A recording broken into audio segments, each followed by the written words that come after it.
Oke, Assalamualaikum warahmatullahi wabarakatuh.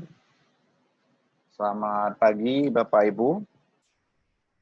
Selamat berjumpa dengan saya, Afrianto Daud, dalam sesi free webinar yang diadakan oleh lembaga HAFEX ya, salah satu lembaga konsultan pendidikan di bawah pimpinan Bapak Zulfikar. Itu pertama saya ucapkan terima kasih kepada Pak Zul yang telah memberi saya kesempatan untuk berbagi dalam webinar ini. Saya mohon maaf karena ada sedikit miskomunikasi, jadi sesi presentasi saya terpaksa direkam seperti ini karena ada komitmen lain pada saat yang sama, tapi insya Allah nanti saya akan bergabung dalam sesi tanya jawab Bapak Ibu semua.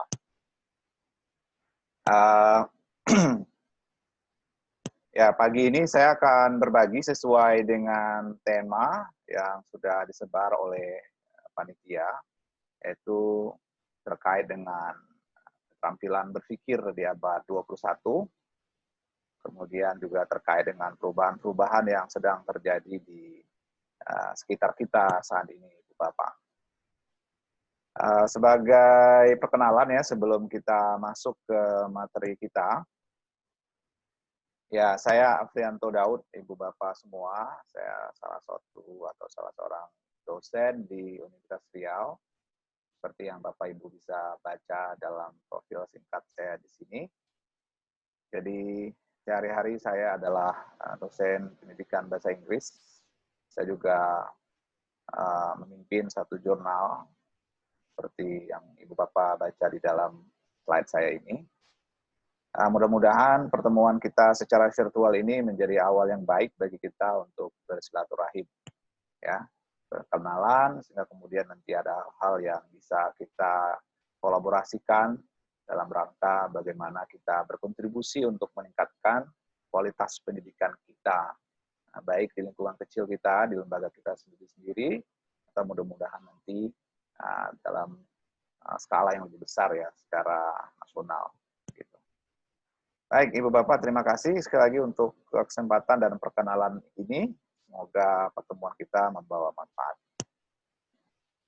Baik, kita mulai dulu dengan overview atau gambaran pembicaraan atau gambaran topik yang akan saya sampaikan. Pertama, saya akan nanti bicara tentang bagaimana kita bisa melihat beberapa perubahan besar yang saat ini terjadi di sekitar kita. Kemudian setelah kita aware ada perubahan-perubahan itu, apa yang harus kita lakukan atau bagaimana kita mensikapinya, terutama dalam konteks dunia pendidikan gitu ya. Dan salah satu yang akan kita bahas dalam konteks bagaimana menyikapi itu adalah kita mempersiapkan satu skill yang kita sebut dengan 21st century thinking skill atau keterampilan berpikir abad 21. Baik, ya Ibu Bapak, dunia terus berubah ya. Jadi kalau kita bicara hidup itu intinya sebenarnya adalah change ya. Hidup adalah perubahan. Tidak ada yang abadi dalam kehidupan ini kecuali perubahan itu sendiri. Ya, karena waktu terus berjalan, kita tidak mungkin bisa menahan laju waktu. Nah, ketika waktu berjalan, perubahan-perubahan terus saja terjadi. Ya, kita sendiri misalnya dari seorang bayi, kemudian kita tumbuh, terus berkembang jadi anak-anak, kemudian menjadi remaja, sekarang menjadi orang dewasa, dan pasti ya suatu hari kita akan menua gitu ya. Ya, dan setelah itu kita akan mengakhiri hidup gitu. Nah, itu dari sisi kehidupan. Nah, pada saat yang sama saat kita menjalani kehidupan ada banyak juga perubahan-perubahan yang terus-menerus terjadi di sekitar kita. Maka sebagai orang yang hidup ya, termasuk ya kita para pendidik, para guru itu harus aware dengan adanya perubahan-perubahan itu. Jadi kita tidak mengalami keterkejutan. Gitu.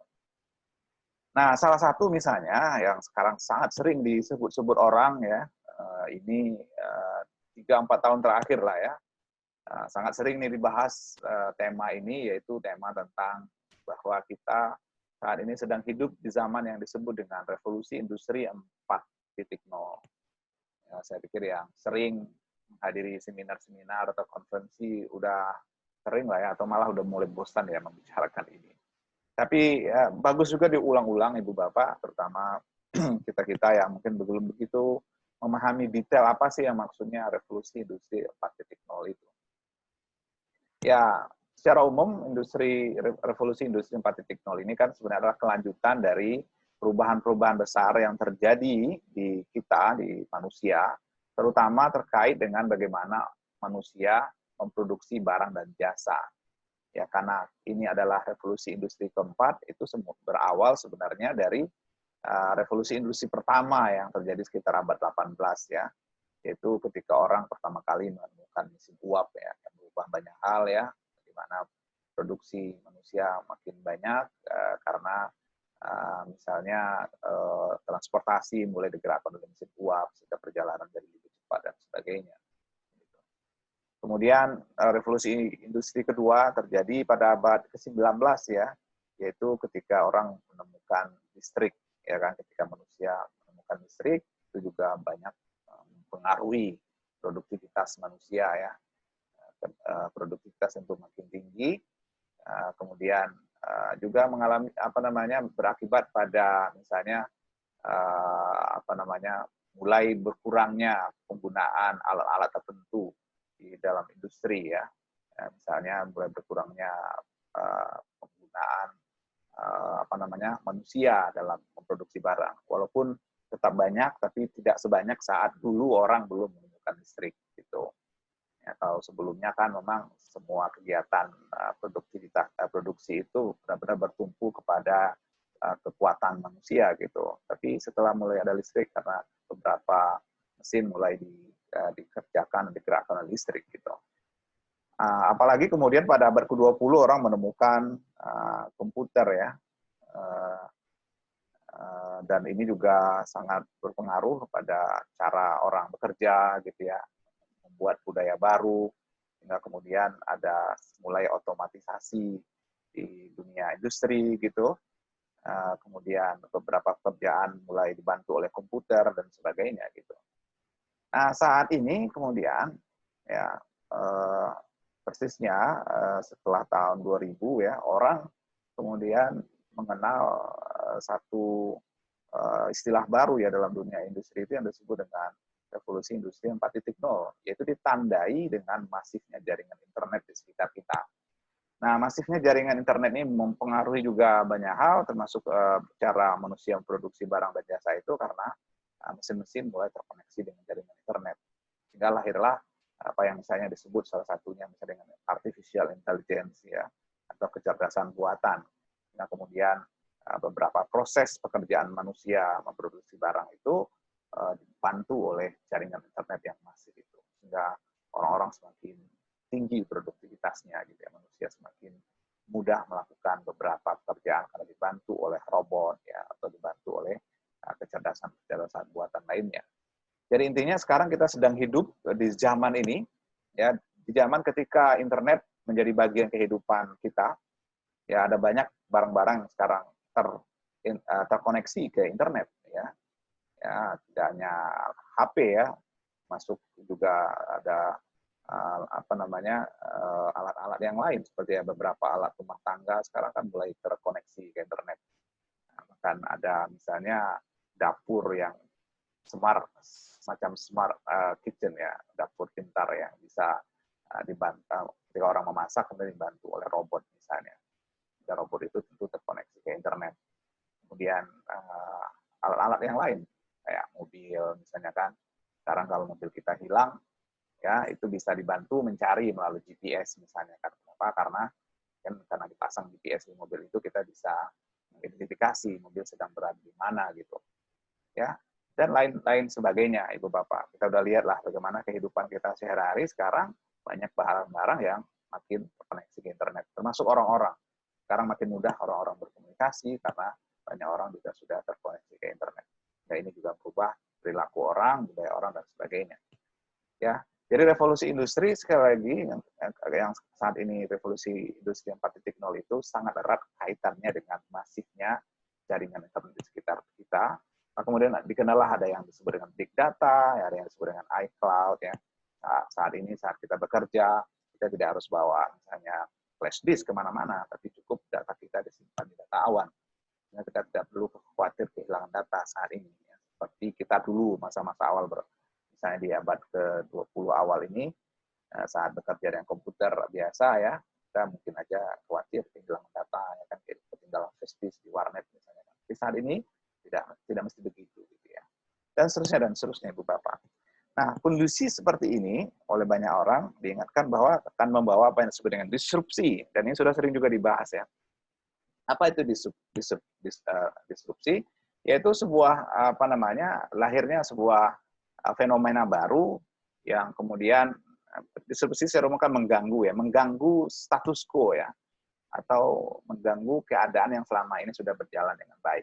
Dan ini sudah kita lihatlah akibatnya ya kan, di mana munculnya online shopping misalnya kan, sehingga kemudian itu mengganggu status quo selama ini orang-orang yang jualan dengan cara konvensional, yang jualan misalnya dengan di ruko, menunggu orang di toko secara konvensional, menunggu pembeli di mall, di pasar dan sebagainya. Sekarang kemudian kan ada kompetitor baru, yaitu orang-orang yang jualan secara online. Yaitu satu disrupsi yang sering dibahas ya di dunia ekonomi gitu. Nah, disrupsi itu juga kemudian juga mempengaruhi misalnya dunia pendidikan ya, dengan lahirnya atau munculnya berbagai macam online learning ya beberapa kampus mulai membuka alternatif bagi mereka yang tidak bisa ke kampus secara offline, mereka bisa kuliah secara online. Sehingga saat ini untuk masuk satu universitas terkemuka di dunia misalnya, kita tidak harus pergi ke sana. Ya, kita tidak harus pergi ke Amerika untuk masuk Harvard University misalnya. Kita tidak harus pergi ke Australia untuk masuk Monash University karena mereka membuka kursus-kursus atau degree malah untuk mereka yang yang tidak bisa ke sana secara fisik. Jadi cukup online learning gitu ya. Nah, ini beberapa disrupsi yang sudah lama dan sudah mulai terjadi dan sudah cukup lama kita diskusikan ya beberapa tahun terakhir.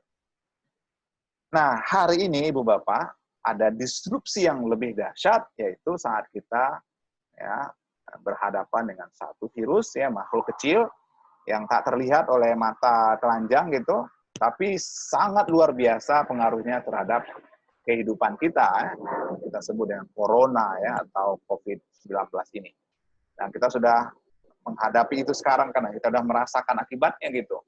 Dia mengguncang dunia dan tak satu pun negara yang bisa dikatakan siap gitu. Bahkan negara-negara yang selama ini kita sebut dengan negara superpower seperti Amerika pun kan juga kewalahan menghadapi virus kecil ini gitu. Ya, dan negara-negara maju yang lain ya. Dan virus ini benar-benar berubah banyak hal ya. Jadi kalau dulu orang menganggap revolusi industri 4.0 itu akan melahirkan disrupsi, nah saya ingin katakan bahwa disrupsi yang paling besar, yang paling jelas akibatnya sekarang itulah corona ini gitu. Ya kan? Dia hampir ya meluluhlantakkan ekonomi dunia gitu. Ya kan, orang memperkirakan akan terjadi resesi gitu ya di banyak negara di dunia ya gara-gara COVID ini, karena ekonomi kemudian tidak bisa berjalan secara normal gitu. Ya. Dan tentu pengaruhnya tidak hanya secara ekonomi ya. Ya, salah satunya yang kita rasakan dan ini akan kita bahas hari ini yaitu pengaruh corona terhadap dunia pendidikan kita. Ya, ketika misalnya dengan kebijakan stay at home di hampir seluruh dunia, kampus-kampus, sekolah-sekolah yang biasanya kita punya kemudian terpaksa tutup kan hari ini. Jadi ada jutaan sekolah, ratusan ribu kampus di dunia yang sekarang tidak bisa beroperasi secara normal gitu ya atau secara biasa karena harus ditutup. Dan ini tentu akan membawa akibat-akibat berikutnya Ibu Bapak yang mesti kita persiapkan. Nah, ini di antara fokus kita hari ini, bagaimana kita sebagai pendidik, sebagai guru, sebagai dosen, ya dan mungkin juga orang tua menghadapi suasana seperti ini saat ini.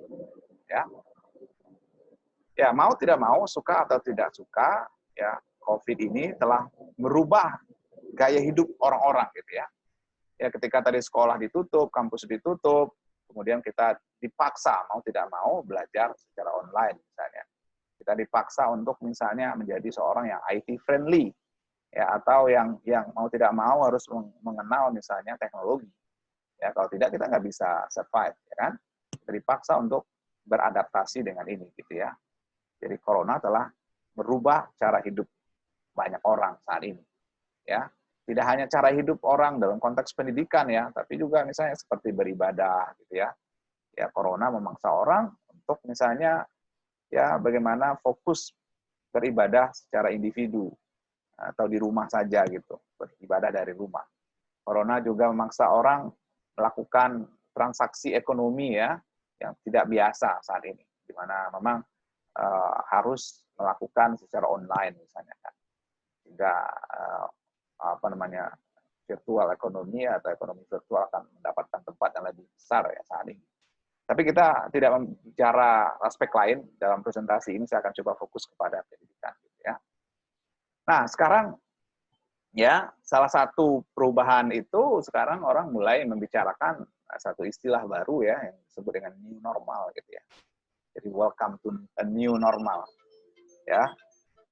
Jadi ketimbang misalnya kita bermimpi untuk secepatnya kembali ke masa-masa dulu sebelum corona gitu ya. Ya masa di mana kita ke kampus setiap hari, bekerja ke kantor setiap hari, ya kita ke pasar setiap hari, ya kita pergi jalan-jalan kemana-mana gitu ya. Nah, masa-masa ini kita tidak dimungkinkan itu. Jadi mungkin akan lebih baik kita menyiapkan diri dengan sebuah tatanan atau budaya baru ya, yang disebut dengan new normal ini gitu. Nah, termasuk dalam dunia pendidikan kita. Ya. Bagaimana kita mempersiapkan sesuatu ya atau budaya baru yang mesti kita lakukan agar kita tidak shock ya, karena kita belum tahu ini COVID akan selesai kapan gitu. Ya, misalnya kalau kita baca berita-berita itu ada yang mengatakan ini bisa sampai tahun 2021 gitu ya. Ya Bill Gates bilang misalnya kan ya vaksin mungkin baru akan ditemukan 1 atau 2 tahun kemudian gitu. Jadi rasa-rasanya yang paling mungkin saat ini kita lakukan itu adalah apa namanya? Mengucapkan selamat datang kepada kehidupan normal baru ini ya dengan tatanan baru. Ya. Jadi kita dulu misalnya orang anggap misalnya orang pakai cadar itu aneh. Nah, sekarang malah pakai cadar itu malah jadi hal yang biasa, atau malah sebagian orang yang sebelumnya nggak pakai cadar malah pakai cadar gara-gara ya supaya bisa selamat misalnya kan, pengganti masker misalnya. Atau orang-orang yang selama ini tidak biasa pakai masker menjadi pakai masker.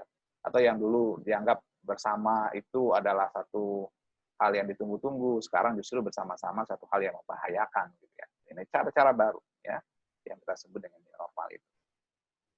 Nah, seperti yang saya bilang tadi itu, karena suasananya begitu dahsyat ya, yang kita harus lakukan sekarang memang ya kita harus memilih adapt or perish gitu. Kita bisa beradaptasi dengan suasana ini atau malah kita mati ya, mati dalam makna banyak hal, tidak hanya mati secara fisik ya, tapi juga mati secara aktivitas gitu. Dengan suasana orang misalnya belajar dari rumah sekarang, ya kalau guru memaksakan tetap bermimpi setiap hari untuk kembali ke sekolah, maka jelas dia nggak bisa melakukan itu, maka pembelajarannya terhenti gitu ya.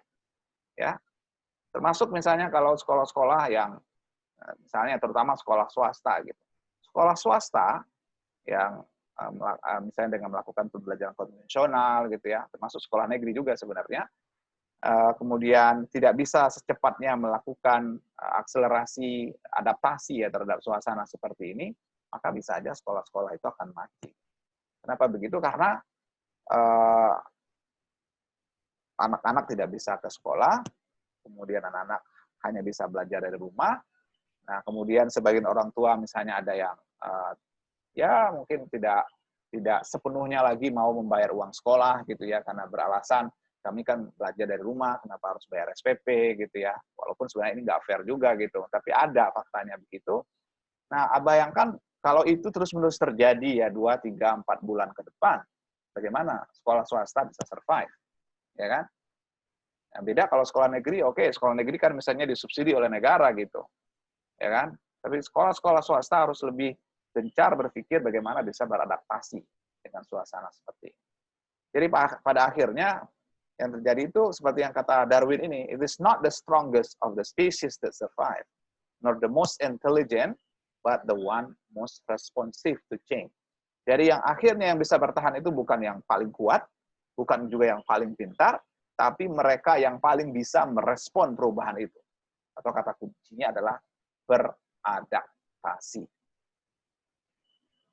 Nah, the next question, ya sebelum next question, ya dulu sebelum ada pandemik, ya Chamberlain mengingatkan bahwa education is evolving katanya. Pendidikan itu terus-menerus berubah. Kenapa? Karena ada pengaruh dari internet. Tadi sudah kita bahas dan juga sudah kita sering dengar ini diskusi seperti ini di banyak seminar yang lain. Dan saya ingin tambahkan dalam kurung itu tambahan saya ya. Education is evolving due to the impact of the internet. Kemudian saya tambahkan and pandemic ya, seperti wabah saat ini yang kita hadapi. Maka ibu bapak, guru semua, we cannot teach our students in the same manner in which we were taught.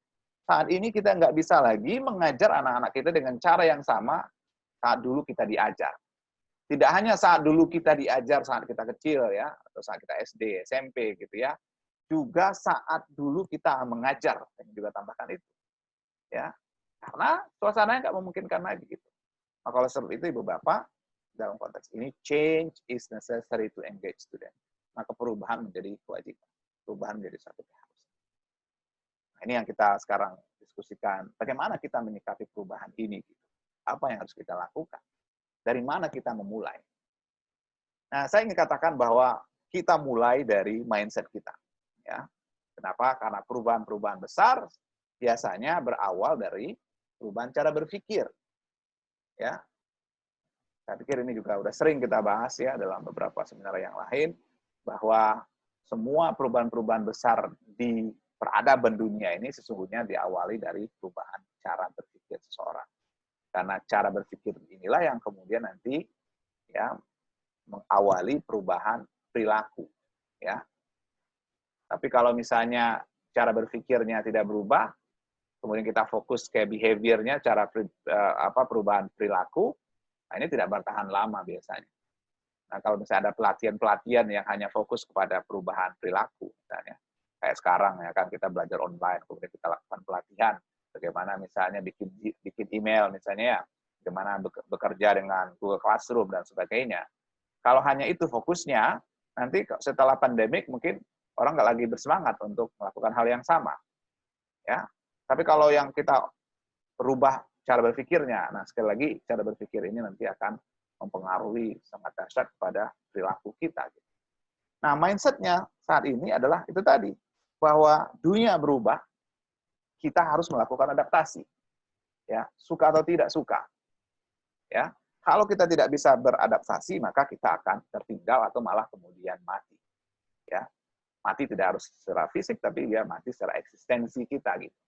Jadi kalau kita pelaku pendidikan, maka bisa saja kemudian kalau kita tidak melakukan adaptasi dan dengan perubahan ini, kita akan mati secara eksistensi kita sebagai seorang pendidik.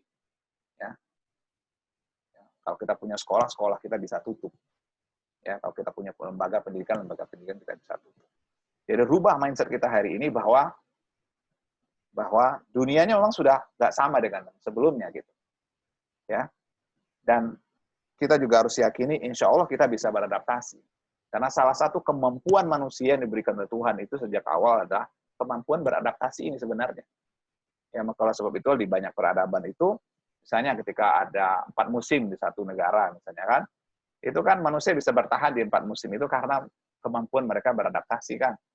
Ya, kalau orang misalnya musim panas, ya tentu ya orang-orang bisa dengan santai tinggal di rumah, ya gitu kan, pakai baju biasa, pakai baju tipis, ya kan. Tapi ketika musim dingin datang, agar bisa bertahan, kemudian orang-orang beradaptasi dengan ya memperbaiki atau merubah budaya berpakaiannya dari yang sebelumnya tipis kepada yang lebih tebal dan seterusnya gitu. Kalau musim panas permainannya misalnya football, ya main bola kaki, tapi musim dingin, ya kemudian dia pakai main ski misalnya. Nah ini perubahan-perubahan perilaku yang membuat orang terus bertahan dengan perubahan-perubahan di sekitarnya. Nah, termasuk sekali lagi perubahan-perubahan saat ini ya, dengan adanya revolusi industri 4.0, dengan kasus atau pandemik yang sekarang melanda dunia, we have to change. Ya, dan perubahan itu dimulai dari cara kita. Nah, kemudian ya ini di antara fokus pembahasan kita, yaitu saat ini kita sedang ada di abad 21, maka abad 21 itu memiliki tantangan tersendiri, ya, yang tidak sama dengan tantangan saat dulu kita sekolah ketika kecil gitu. Nah, karena abad 21 ini memiliki tantangan sendiri, dia juga memerlukan pendekatan sendiri. Nah, World Economic Forum tahun 2015 misalnya kan memperkenalkan apa yang disebut dengan 21st Century Skills itu. Ya, atau skill abad 21. Dan ini intinya ada dalam slide ini, Ibu Bapak. Yang pertama dimulai dengan apa yang disebut dengan foundational literacy atau literasi dasar. Kalau dulu di awal-awal munculnya kata literacy itu kan terbatas pada our ability to read and write. Ya, kemampuan kita menulis dan membaca. Nah, kalau sekarang kita hanya fokus ke situ, itu hanya salah satu dari literacy saja. Yaitu literacy numeracy namanya. Yaitu kemampuan baca tulis dan kemampuan berhitung. Sekarang dengan perubahan-perubahan zaman kita harus menambah kebutuhan kita tentang literacy itu, yaitu tidak cukup hanya dengan kemampuan baca tulis, tidak cukup hanya dengan kemampuan berhitung, tapi juga apa yang disebut dengan ICT literacy, yaitu kemampuan kita menggunakan perangkat-perangkat ICT. Dan saat ini sangat terasa, Ibu Bapak, betapa dunia pendidikan dengan stakeholder yang terkait, ya, terutama misalnya guru, anak-anak dan orang tua wajib bisa mengerti dengan penggunaan ICT ini. Apa perangkat ICT ya? Kita tahu misalnya ada laptop di situ, ada PC di situ, ada mobile phone di situ gitu ya. Nah, bagaimana kita menggunakan mobile phone, laptop, komputer kita sekarang tidak hanya sekedar misalnya kalau kita pakai HP itu untuk menerima panggilan, buat mengirim message gitu ya, tapi juga untuk misalnya belajar, ya, melakukan online learning misalnya. Nah, sekarang kita sangat merasakan ya bagaimana kita harus ya memiliki ICT literacy ini. Ya, hanya orang-orang yang memiliki ICT literacy lah yang saat ini ya tidak mengalami keterkejutan yang signifikan ya saat terjadi disrupsi akibat COVID-19 ini. Tapi bagi mereka yang selama ini tidak mempersiapkan diri itu akan terasa keterkejutannya gitu ya. Ya sehingga kita lihatlah baca-baca berita kan saat-saat awal sekolah-sekolah diminta untuk online learning itu atau malah diwajibkan online learning itu kan banyak yang shock. Gimana caranya dan sebagainya. Baik. Itu literasi lain yang selain literasi dasar, ya membaca, menulis, berhitung juga mesti kita siapkan generasi kita ke depan, dan saat ini tentu ya dengan ICT literacy. Kemudian ada juga yang disebut dengan scientific literacy, yaitu ya, kemampuan kita berpikir saintifik. Apa diantaranya berpikir saintifik itu? Ya, itu bahwa kita mesti belajar mengobservasi dunia di sekitar kita. Belajar bertanya dan mempertanyakan sesuatu sebelum kita nanti mengambil kesimpulan. Ya, karena kita secara saintifik kita nggak boleh mengambil kesimpulan tanpa data-data yang cukup. Ya, maka di sini misalnya orang belajar milah-milah mana informasi yang hoax, misalnya mana informasi yang bisa diterima. Ya, kalau orang itu bisa berpikir saintifik, maka biasanya dia tidak mudah termakan oleh isu-isu yang nggak jelas. Ya, karena dia bisa bertanya. Ya, dia biasa kritis dan seterusnya. Kemudian ada juga financial literacy, yaitu kemampuan bagaimana kita mengelola uang, atau sebelum mengelola uang itu bagaimana menghasilkan uang. Financial literacy. Nah, generasi kita juga sangat memerlukan ini. Ya, bagaimana mereka bisa bertahan hidup di zaman yang sangat kompetitif, highly kompetitif ya. Apalagi saat ini ketika banyak pekerjaan yang tutup, ya banyak orang di PHK, banyak industri yang tutup. Nah, bagaimana untuk bisa tetap bertahan hidup? Ini orang-orang yang punya financial literacy akan bisa survive. Kalau tidak, dia akan kewalahan dan megap-megap. Dan yang khawatirnya justru dia nanti akan mati dalam makna ya dia memang benar-benar tertinggal. Terus ada juga cultural and civic literacy ya literasi budaya, ya bagaimana kita menjadi warga dunia, ya bagaimana kita bisa saling menghormati antara satu etnis dengan etnis yang lain. Ya di sini akan ada lahir toleransi, di sini akan lahir sikap saling menghormati, ya kan bertoleransi untuk hal-hal yang berbeda, bekerja sama untuk hal yang kita sama gitu. Nah ini diantara beberapa literasi yang kita butuhkan di abad 21. Kenapa literasi-literasi ini penting, Ibu Bapak? Terutama misalnya salah satu yang terakhir itu bagaimana kita punya jiwa toleran kepada orang lain. Karena di abad 21, kita hidup seperti di kampung kecil, saling lihat, saling dengar satu sama lain setiap saat. Membuka HP misalnya, kita bisa lihat gimana cara berpikir orang, cara hidup orang di dunia yang lain. Nah, kalau kita nggak memiliki kemampuan untuk saling toleran ini, nah, mungkin akan terjadi konflik. Nah, konflik kan salah satunya ketika orang tidak bisa berbeda. Misalnya. Kalau sebab itulah kemudian cultural and civic literacy menjadi penting di abad 21. Nah, kemudian World Economic Forum juga ya juga memperkenalkan kompetensi abad 21. Ya, yang disingkat dengan 4C itu. Ya, pertama adalah critical thinking, kemudian kedua creativity, communication dan collaboration. Critical thinking adalah berpikir kritis, Ibu Bapak. Jadi generasi abad 21 haruslah generasi yang memiliki kemampuan berpikir kritis yang kuat. Ya, karena kita hidup di zaman banjir informasi misalnya. Dan tidak semua informasi yang kita terima itu valid. Ya, tadi sudah kita bahas sedikit ya. Ada banyak yang disebut dengan sekarang namanya digital rubbish, ya, sampah digital. Kalau kita buka media sosial kita, ada banyak sekali sampah digital di situ. Nah, kalau kita nggak memiliki kemampuan berpikir kritis yang kuat, maka kita akan mudah terperdaya, kita akan mudah misalnya termakan hoax, menjadi korban. Gitu. Dan bahayanya hoax ini, kalau itu fitnah, misalnya, dan fitnah itu sudah menyebar kemana-mana, itu susah untuk ditarik kembali. Gitu. Bayangkan kalau misalnya ada fitnah yang misalnya terkait dengan nama baik seseorang, terus kemudian sudah menyebar kemana-mana, itu kan rusak akhirnya nama baik orang. Ya. Dan seterusnya ya. Critical thinking. Kemudian creativity, karena dunia tadi terus berubah, kemudian kompetisi makin berat, ya maka orang-orang yang bertahan di dunia yang highly kompetitif itu adalah juga orang-orang kreatif. Nah, jadi guru juga begitu, jadi pendidik juga mesti begitu. Hanya pendidik yang kreatiflah yang bisa bertahan. Ya, seperti saat ini ya kita belajar secara online. Kalau belajar online misalnya hanya dengan tugas lagi, itu pasti pertama kita sendiri bosan ngajar kok tugas-tugas terus. Yang kedua anak-anak apalagi gitu, anak-anak lebih bosan lagi, ya kan? Malah anak-anak banyak curhat di media sosialnya kan, karena gurunya memborbardir mereka dengan tugas-tugas selama social distancing. Itu pertanda guru nggak kreatif gitu ya. Ya, online learning itu ya diselesaikan dengan ngirim tugas lewat WA, ngirim tugas lagi. Akhirnya anak-anak menjadi korban. Jadi critical thinking, creativity, kemudian juga kemampuan berkomunikasi, ya bagaimana menyampaikan ide-ide kita ke banyak orang ya.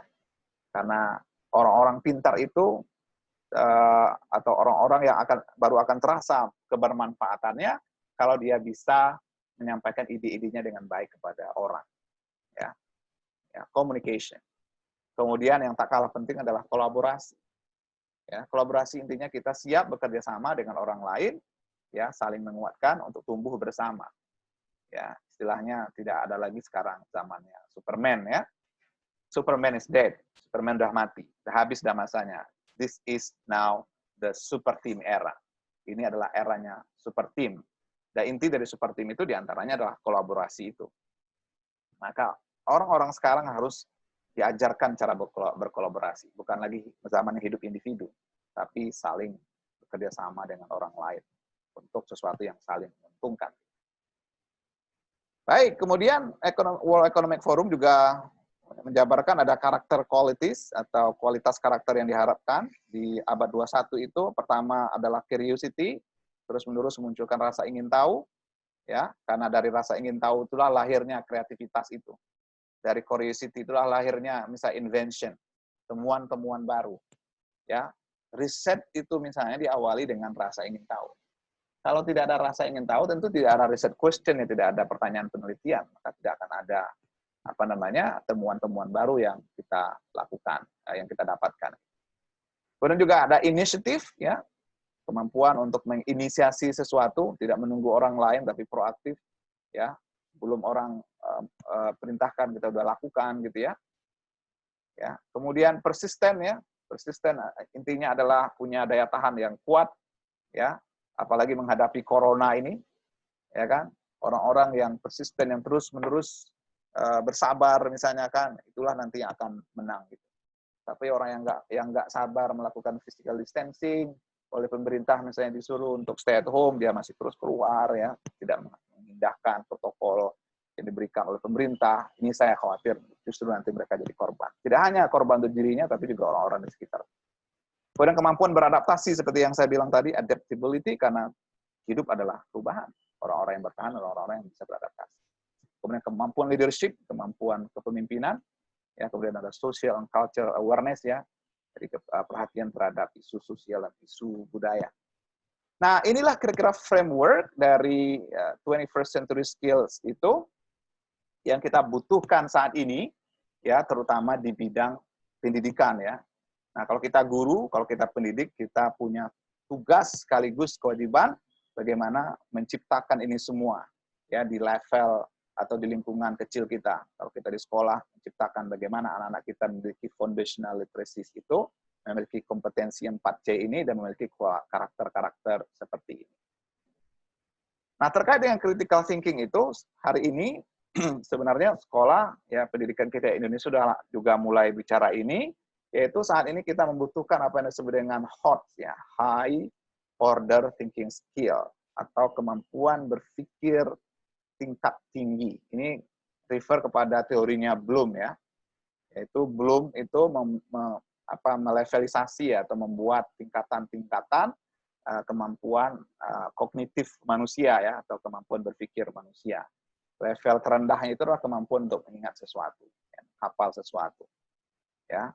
Tapi saya tidak mengatakan terendah bukan berarti nggak penting, ya, penting remember itu. Tapi orang yang kognitifnya berkembang tidak cukup berhenti di mengingat saja, menghafal saja nggak cukup. Setelah itu harus naik ke kemampuan berikutnya, yaitu memahami, ya. Nah, jadi ingat, kemudian paham. Kemudian setelah paham itu diamalkan, diaplikasikan, ya. Nah, oleh Bloom itu, dari apply, understand, dan remember itu disebut dengan low order thinking skill. Ini low ini. Nah, apa yang tinggi? Yang tinggi itu adalah mulai dari yang ini, analyze, ya, menganalisa sesuatu, kemudian mengevaluasi, sampai kemudian menciptakan. Nah, analisis, kemudian evaluating itu, ini refer kepada tadi critical thinking skill, ya, kemampuan berpikir kritis itu. Orang yang berpikir kritis tentu orang yang bisa menganalisa dan bisa mengevaluasi sesuatu. Kalau misalnya tadi bicara hoax, ya, dia analisa, ini benar nggak kayak gini gitu, ya. Ini kayaknya nggak benar gitu, ya, berarti evaluasi. Kemudian terakhir di puncak, ya, menurut Bloom ini sebenarnya edisi revisi dari Bloom's Taxonomy, yaitu create, yaitu kemampuan mencipta. Nah, inilah creativity itu, Ibu Bapak, ya. Nah, pendidikan kita diharapkan bisa mengantarkan anak-anak kita pada kemampuan mencipta ini. Sehingga misalnya, kalau sekarang kita hidup di zaman serba susah saat ini, pekerjaan terbatas, ya, industri banyak yang tutup, nah bagaimana kita menciptakan generasi yang tidak menunggu, ya, tidak menunggu industri buka, atau tidak menunggu misalnya lowongan dibuka, tapi justru mereka berpikir bagaimana mereka menciptakan peluang itu sendiri, yang kreativitas yang mereka punya. Ya, karena zamannya sekarang sebenarnya ada banyak peluang-peluang baru juga yang muncul gitu, ya. Walaupun kita katakan misalnya dengan adanya robot, kemudian manusia terancam pekerjaannya, tapi perkembangan teknologi, ya, masifnya internet, ya, jaringan internet dan segala macam itu juga menciptakan pekerjaan-pekerjaan baru. Nah, orang-orang yang kreatif, orang-orang yang bisa beradaptasi dengan perkembangan zaman, dia bisa survive. Ya, anak-anak yang kreatif misalnya mereka bikin YouTube account, menjadi YouTuber misalnya kan. Dan dari YouTuber dia bisa mendapatkan uang. Ya, atau minimal mereka punya online shop gitu, ya. Punya Instagram tapi tidak hanya sekedar untuk selfie-selfie, tapi digunakan untuk jualan gitu kan. Nah, ini tanda-tanda atau ciri-ciri anak-anak yang kreatif, kemudian anak yang juga bisa mencipta, ya, menemukan peluang-peluang baru untuk bisa survive dalam kehidupan. Nah, dengan kondisi seperti ini, harapan-harapan pada abad 21 seperti ini, kemudian ada tuntutan bagaimana kita meningkatkan dan mengembangkan higher reading skill itu, ya di dunia pendidikan diharapkan kita melakukan adjustment dalam konteks bagaimana kita menyampaikan proses pembelajaran atau melakukan proses pembelajaran kita di sekolah. Nah, sebelum COVID, ya sangat disarankan ya kita melakukan apa disebut dengan blended learning. Apa itu blended learning? Yaitu kita menggabungkan antara tatap muka secara konvensional ya, yaitu melalui kontak ya face to face di kampus, di sekolah, di dalam kelas, dengan tatap muka secara online ya. Jadi gabungan human interaction dengan teknologi interaction. Jadi sebagian face to face offline, kemudian sebagian lagi online. Ya, ini sebelum COVID. Kenapa? Ya, karena memang dunia begitu. Ya, jadi diharapkan dengan model blended ini, proses pembelajaran akan lebih menarik karena ada di sana variasi kegiatan. Karena kan kalau kita hidup ini, kalau itu-gitu aja kan itu bisa cepat bawa kita bosan kan. Tapi kalau ada variasi, nah kita semangat. Nah, variasi dalam konteks pembelajaran salah satunya dengan blended learning. Gitu. Oleh sebab itulah untuk bisa melakukan blended, guru-guru harus bisa tadi memiliki ICT skills, ya kan? Ya bisa menggunakan laptop, komputer dan sebagainya untuk proses pembelajaran gitu. Tapi setelah COVID tidak hanya blended sekarang, ya, tapi justru online learning is a must sekarang ini, full online learning. Karena nggak mungkin blended, karena sedang ada physical distancing, dan kita tidak tahu sampai kapan. Nah, tantangan dan tuntunan kepada guru itu jauh lebih besar lagi. Kalau dulu sebelum COVID ini hanya diharapkan blended, gabungan, ya separuh-separuh atau seperempat, ya 3/4 atau 3/4 seperempat, sekarang tuh kayak full online. Nah, kemudian ini tantangannya lebih besar gitu. Maka Ibu Bapak, para guru yang saya hormati, kita sekarang mesti mempersiapkan diri lebih kencang lagi nih bagaimana bisa menyesuaikan diri dengan perkembangan itu. Nah, pertanyaan, are you ready? Gitu. Are you ready for a big change in your life? Yang salah satunya terjadi di dunia pendidikan. Nah, kalau tadi pertanyaan ke guru, sebenarnya ada good news-nya dari sisi siswa, Ibu Bapak. Dari sisi siswa, saat ini kita bertemu dengan anak-anak yang disebut digital native students ya. Ya ini walaupun istilah ini juga diperdebatkan ya, tapi kalau kita baca-baca tentang digital native itu yang pertama kali dipopulerkan oleh Prensky itu lahirnya generasi baru ya setelah tahun 2000 itu anak-anak yang sejak dia bayi itu sudah terekspos ke teknologi ya. Mereka masih bayi, bahkan baru lahir aja sudah diekspos teknologi oleh orang tuanya kan. Karena ketika anak baru lahir itu biasanya ada yang memvideokan, ada yang foto. Itu kan ekspos pertama anak-anak teknologi. Nah, nanti ketika mereka berkembang, umur 1, 2 tahun, 3 tahun, dan mereka udah pegang HP dan sebagainya. Kenapa saya katakan ini good news? Jadi dalam konteks tadi pembelajaran digital, online learning, sebenarnya dari sisi siswa, they are actually ready.